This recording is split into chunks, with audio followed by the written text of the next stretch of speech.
Sir ನಮಸ್ತೆ. ಇದು 1 ಎಕರೆ 35 ಕುಂಟೆ. 1 ಎಕರೆ 35 ಕುಂಟೆ ಜಾಗ. ಬೇಗೂರಿಂದ ಒಂದು 12 ಕಿಲೋಮೀಟ್ರ್ ಆಗುತ್ತೆ. ಬೇಗೂರಿಂದ ಒಂದು 12, ಮೈಸೂರಿಂದ ಒಂದು 48 ಕಿಲೋಮೀಟ್ರ್ ಆಗುತ್ತೆ. ಮೈಸೂರಿಂದ 48 ಕಿಲೋಮೀಟ್ರ್ ಆಗುತ್ತೆ. ತುಂಬ ಒಳ್ಳೆ ಜಾಗ, ಮಾತ್ರ ಒಳ್ಳೆ ಫಸ್ಟ್ ಕ್ಲಾಸ್ ಜಾಗ, ಒಳ್ಳೆ ಫೈನ್ ರೋಡು. ಇವರು ಉಂಡೆ ವ್ಯಾಪಾರ 55 ಲಕ್ಷ ಹೇಳ್ತಾರೆ. 1 ಎಕರೆ 35 ಕುಂಟೆಗೆ 55 ಲಕ್ಷ ಹೇಳ್ತಾರೆ. ಒಂದು 8 ಕುಂಟೆ 6 ಕುಂಟೆ ಖರಾಬು ಬರುತ್ತೆ. ಜಾಗ ಚೆನ್ನಾಗಿದೆ, ಒಳ್ಳೆ ಫಸ್ಟ್ ಕ್ಲಾಸ್ ಜಾಗ. ಆಮೇಲೆ ಕಾರ್ನರ್ ಪ್ರಾಪರ್ಟಿ, 2 ಕಡೆ ರೋಡ್ ಇದೆ. ಒಳ್ಳೆ ಕೆಳಗಡೆ ರೋಡ್ ಹೋಗುತ್ತಲ್ಲ, ಅದು ರೋಡು. ಇದು ಡಂಬರ್ ರೋಡು. ಚೆನ್ನಾಗಿದೆ, ಒಳ್ಳೆ ಜಾಗ.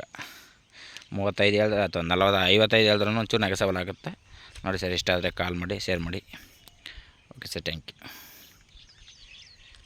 ರೋಡೆಲ್ಲ ಮಾತ್ರ ಹಿಂಗೆ ಇದೆ, ಫಸ್ಟ್ ಕ್ಲಾಸ್ ರೋಡು.